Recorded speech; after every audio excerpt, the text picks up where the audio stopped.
Good morning, everyone.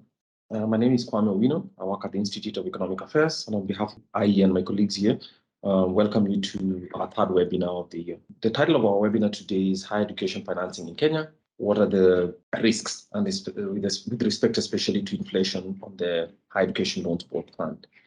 We all know that the Higher Education Loans Board is a facility set through Kenyan law, and its main function is to provide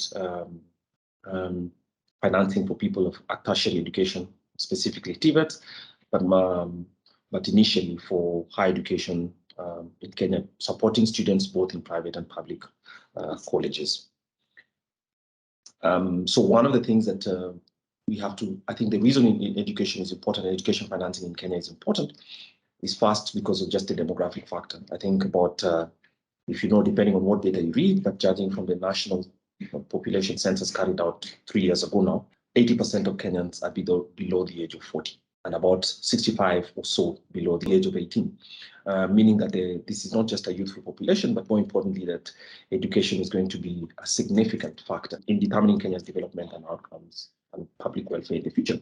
On the other hand, if you talk about the progress of education, state-sponsored education for students at primary school, which has led to large increase based on the data in terms of students attending school, primary school. And then obviously with that, there's a progression that is also being achieved with high rates of transition from primary school to high schools. And then of course, after high school, there's still options for training, all the way from all manner of tertiary colleges, universities, and TVETs. And so the demand for education financing, I think, remains one of the major things for which we should have some serious conversation. The IEA in the last 2 years has worked together with the Higher Education Loans Board, the Secretariat of the Higher Education Loans Board, to carry out a study basically examining some of these questions about the adequacy and what are the financial and economic risks that the Higher Education Loans Board and the fund itself faces.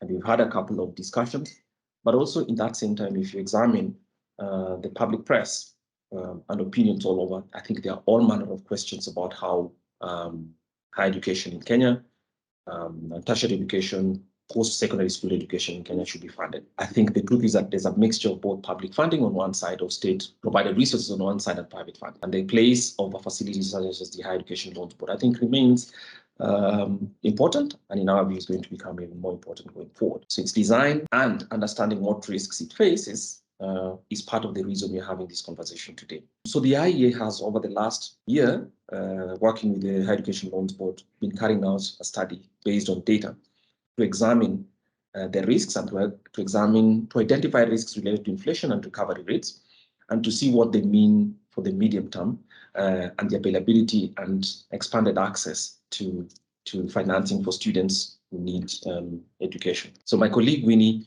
Ogejo, who's an assistant program officer in forecasting and futures, will present in the next 25 to 30 minutes the results of that policy simulation. And then we'll have a discussion, specifically Mary Washira, who's the Chief Strategy and Customer Experience Officer from the Higher Education Loans Board, to respond to those findings. And I'll open up this conversation for question and answer at about 11. Now, let's just agree to some rules. So for instance, while the presenters are making the presentations and interventions, we'd ask you to keep your microphones muted and your camera switched off, just so that we can concentrate on the presentation. At the end of the presentations and the discussions, we have a question and answer session. As the conversation goes along, and if you have any questions so far, you can send it through the chat box, which is a facility available somewhere in the floating bar right at the beginning of the occasion. And we'll try to line up those conversations and those questions so that they can be answered in due course. So thanks again for being here. And I'd like to welcome Winnie to make the presentation. Winnie. Thank you, Kwame. Good morning, everyone. As Kwame has mentioned, my name is Winnie Ogejo, and I work at the Institute of Economic Affairs under the Futures and Foresight program. So just going straight into our conversation today, we have been conducting a research together with the Higher Education Loans Board just to try and understand how effective HELB has been able to manage and undertake their mandate, which has been to provide and make available funds to enable students from needy backgrounds to achieve and be able to go to institutions of higher learning. And as part of that conversation, we came up with a few questions that we at the Institute felt really needed to be answered. And all this is based on the research and the analysis that we undertook. So our conversation today, just the background, we will be looking at our intro where we'll be explaining to you why we think this conversation is important. And we will also be looking at a few questions that we feel need to be addressed and how this then led us to our problem statement. And we'll be explaining to you why, again, we feel this problem statement needs to be responded to and addressed. And then we will be taking you through scenarios that we generated through a policy simulation and then, of course, proceed then to the conversation. So just straight to it, and these questions are based on HELB challenges that we identified in our research as being faced by the Higher Education Loans Board. And one of the issues is issues of budget allocations to the fund. And we are asking, does HELB receive adequate budget allocations? If yes, how well is it being utilized? If not, what then can be done to ensure that they are receiving adequate budget allocations? And then that budget allocation question leads us to how HELB is managing the increased demand against the supply. So we will see in consequent presentation what HELB has been able to do with the resource they have been allocated in terms of the demand that they are receiving for the fund and matching it against the supply side. And then, of course, we will also be having a conversation on the loan recovery, the instability around that. Why is this important? This is important because the loans recovered by the Higher Education Loans Board forms part of the larger amount that is disbursed to students. For instance, in this financial year, 2022-2023, 33.13% of the total amounts that were disbursed was courtesy of the loans that were recovered. So you can clearly tell that if the recovery is unstable, then it definitely impacts on the total amounts that are are disbursed by the Higher Education Loans Board. And then we also have questions on the economic related factors. And one of the factors that we identified, of course, we know that the cost of living in Kenya has been on the high, has been on the increase, and this is largely because of inflation. And inflation, we are saying, does not just affect us in that aspect. It affects every aspect and every sector of the country, education not left behind. And what we know about is inflation is every time there's a rise in inflation, the value of money decreases. And what we are saying, again, in relation to the Higher Education Loans Board and the fund, we are saying that inflation affects the sustainability of the fund. Why? Because it impacts on the reach that HELB is able to get in terms of the number of students they are able to award loans. That's the demand side, and of course it also affects the recovery of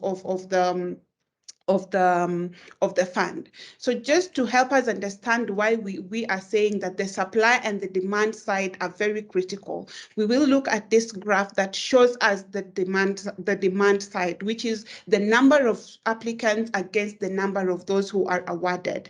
And you can see that the numbers have been on the rise for both the demand and, of course, for both the applicants and, of course, what HELB is able to award.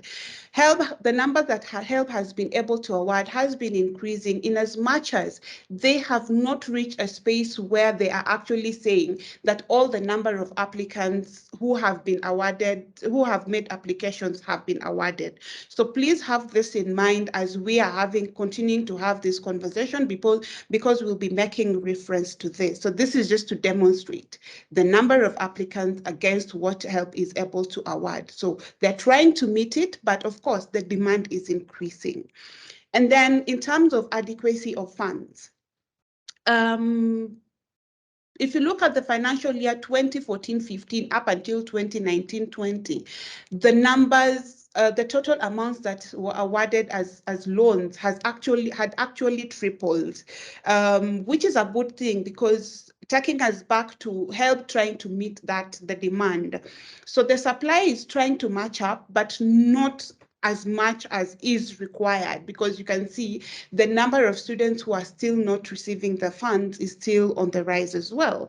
So we look at 2020-21 and the total amounts that were awarded went down. Why? Because of course we experienced COVID and the social sectors and a few sectors within the government had to receive budget cuts so that some money was redirected towards combating COVID. And of course, that's why we are seeing that the reduction. And then, of course, in 2021-22, we see an increase because now budgets are going back. We are going back to normalcy across all sectors and even with the budgeting.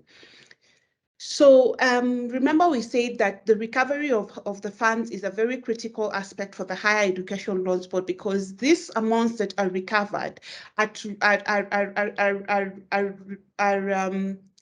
HELB is a revolving fund, if I may say that. So the amounts that are recovered are again pushed back into the fund to support other students. So we can notice that we have some years where HELB was actually able to surpass their target amounts for recovery. And we can see that for 2014-15, 2015-16, 2017-18, and of course for the financial year 2020-21. For the financial between 2019-20 and 2020-21, the recovery was not, they were not able to surpass. They actually expected to have surpassed it. But of course, again, because of COVID, we saw people lose jobs, we saw reduced financial support by individuals. So of course that might have, not really might, that actually was some of the reasons that HELB was not able to surpass their targets. But if things were normal, given the numbers that they recorded, they anticipated that they would have actually surpassed the amounts. For the years that they were actually able to surpass the amount, it's attributed to the fact that they had waiver campaigns. And the response for those waiver campaigns was actually very, very positive. So there were the people responded positively and remitted more funds towards the fund. So that's why they were able to surpass their targets. So the elephant in the room, like we have indicated, is the inflation rate, right? And why we are saying, like I mentioned, that inflation is such a huge problem is because we know inflation erodes a fund. Inflation erodes the HELB fund as well. And this is because it has direct implications on the amount of money that is available within the fund. And if you look at this trend line that we are presenting, our analysis shows us that the Higher Education Loans Board has a flat rate of 4% on the as interest on the amounts they give to students. That said, I need to give a disclaimer: the 4% is not across all loan facilities. This is majorly for the undergraduate loans that we are focusing on. So if you look at that, and I think the highest interest rate that HELB charges is about 6%, and I'll clarify that.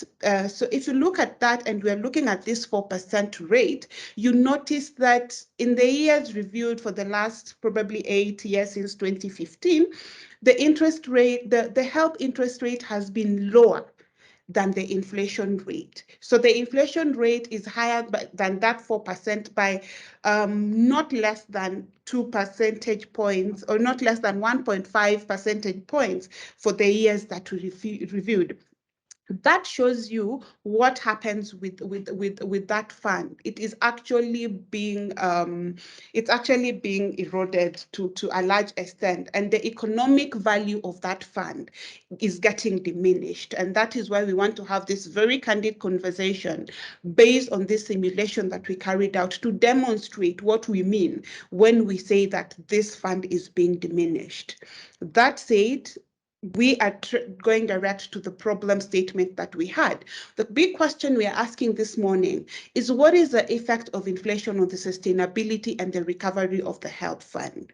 So to answer this question, the IEA undertook a policy simulation, which we are going to use to demonstrate these effects that we are speaking to. So we have three scenarios that we came up with.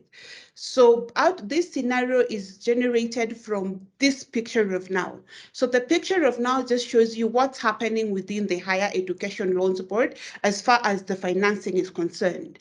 And what we see is that on average, in the financial year 2021-2022, HELB was able to finance 34,667 students to a tune of just over 14 billion.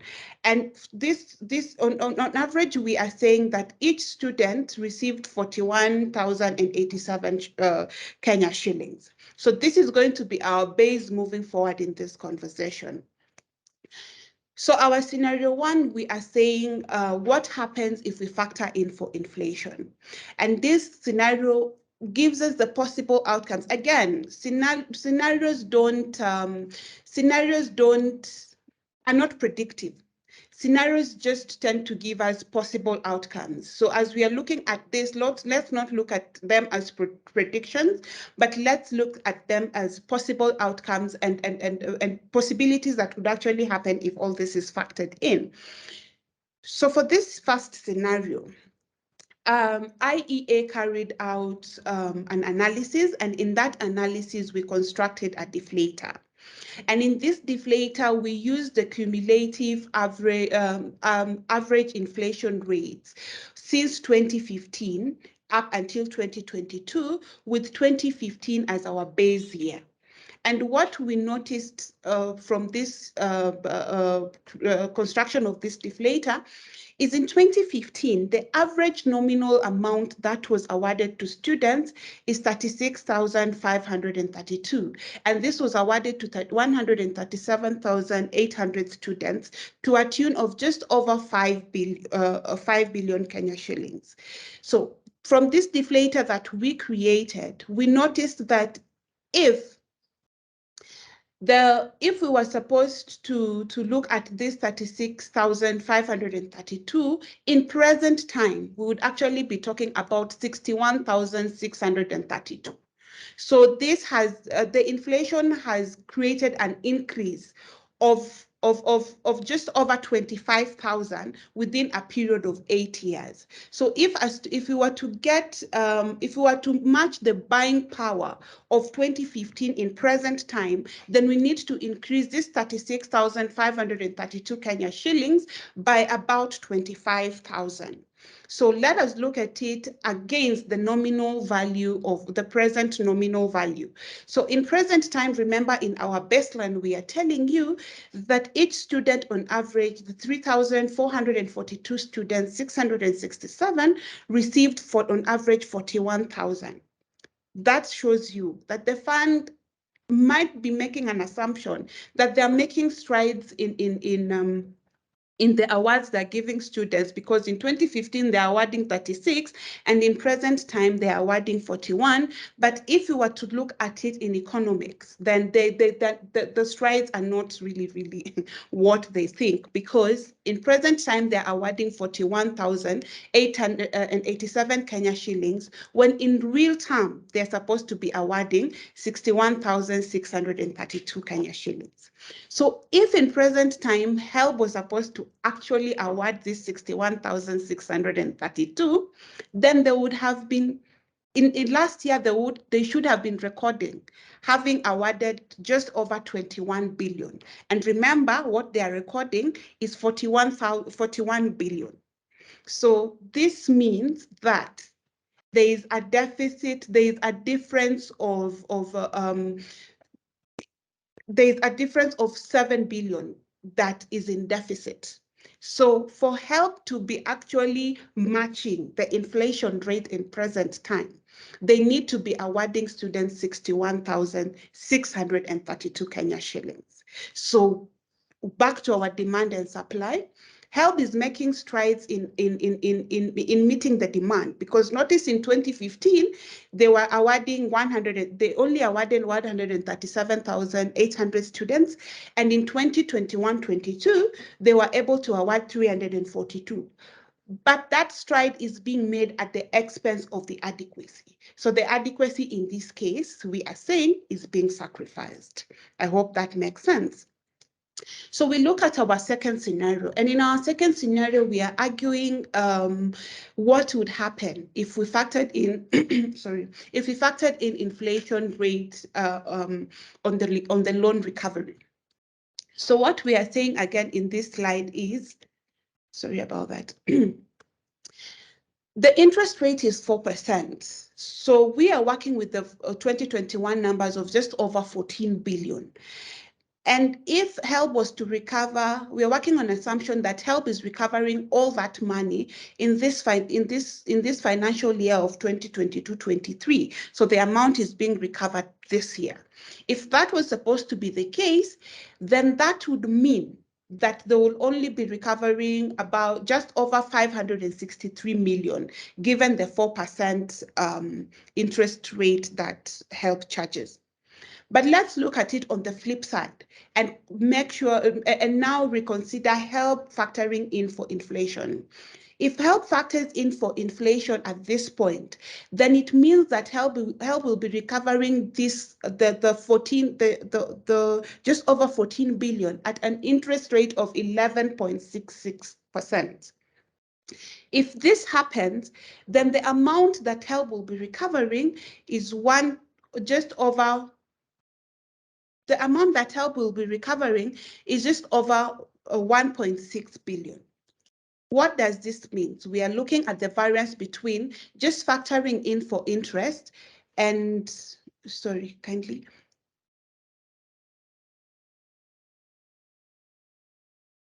Sorry about that. So we are just looking at HELB factor. If we factor in for all this, then the variance will be we'll be talking about a variance of just over 1 billion.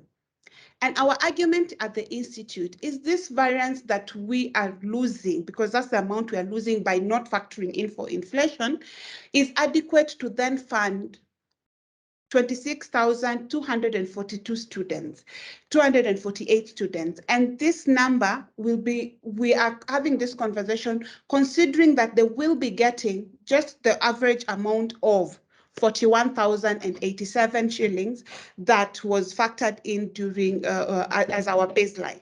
So that again, you need to look at it in that sense. Our scenario 3 gives us what happens if we now decide that we are matching our HELB rate to, the HELB rate to inflation. So we are moving the HELB rate from 4%. We are moving the HELB rate from 4% to 7.66%. So if we are factoring and reconsidering and saying, so we want to match the current HELB interest rate of 4% to 7.66%, which was the annual average inflation rate as at last year December, we will be receiving getting back just over 1 billion. That will be between in for the 4% and factoring in for the sufficient is equivalent to funding 12,542 more remain constant to our base, which was 41,000, over 41,000. So just look at these 3 scenarios that you've seen with the recovery. If we play around the numbers, we see the differences and the variances that come. So the conversation we are having, inflation is factored in for all this. We've seen when inflation is high, we've seen subsidies for petroleum products. We've seen subsidies for agricultural products. So this is a having not subsidy, but just factoring in that inflation, just like it does in all these other sectors, also has an erosion the fund, even just within the Higher Education Loans Board. There should be a mechanism or a model that allows for the Higher Education Loans Board to index loans against inflation. We might not be able to do it tomorrow. This is a conversation that we need to be having if we are really pushing HELB towards its own sustainability. You can already see what would happen to the fund if we do away with that 4% interest rate, which, based on this, the demonstrations we have shown you, is already subsidized because it is below inflation rate. And then again, for HELB, we are advising, or we are recommending, that they should consider a recovery strategy that is sensitive to the economic changes, such as inflation, which is the biggest challenge. And we have to applaud HELB for the strides that they are making with their loan recovery, and seeing that in every year that we reviewed, the number that the recovery has been pumping back into the fund has also been increasing. So as they're making those strides, they also just need to sit back and question if the recovery strategy in place is meeting the inflation challenge. Really has shown us in those scenarios suggests two things: that the demand for higher education is rising in Kenya, and I think that's to be expected based on the demographic reality. The Higher Education Loans Board doesn't seem, both in terms of, the Higher Education Loans Board therefore has to manage the supply of loans, a limited supply against, of course, great demand. And one of the ways it's doing that is expanding the number of people that's available, but the economic value of the average loan, not for every student, but necessarily the average loan, seems to be going down. Now, that could be explained by two things. Either education is getting cheaper, which we suspect maybe not, but certainly the inflation rates and the CPI, which is basically the price index, suggests to us that loans are today are actually at least 50%, close to 50% cheaper. Smaller than they were in the year 2015, which we established as a baseline year. So basically, what that says is that sensitivity to inflation, which is not in the control of the higher education.